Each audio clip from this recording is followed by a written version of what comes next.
Yan po, magandang gabi po. Alas Moto po ito po. Full rewiring po tayo dito kay Ma'am Jinky. Yan, galing po ito ng Paranaque, no? Pakita ko lang ng konti yung pinaka wiring po natin. So ayan, naka-insulator na po siya. Hanggang dito, papunta dito sa taas. Papunta po dito pag-apak po.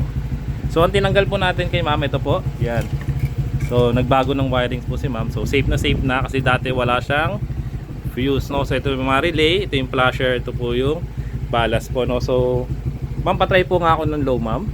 Ito po yung low ng Zenlo X1 GT po. Ito po yung 70 watts. Passing po ako. Yan yung pinipindot po dyan. Yung passing, ang lakas, oh.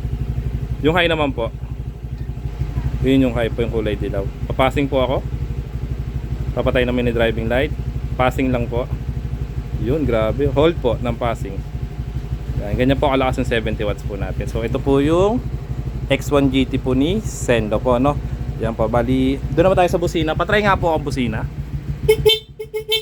Yan, switch po doon sa loud horn. Ito po. Yan, sige po, pitik po.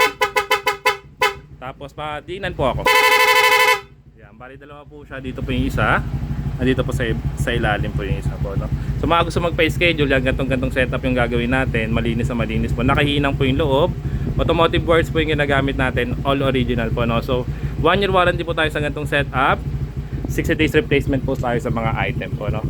Kaya po, pwede po tayong shop, pwedeng home service. Message lang po kayo dito sa page Alas Moto po. Yan po, Ma'am Jinky po ng Paranaque po, no? Dumayo po sa atin. Thank you po. Okay, thank you po.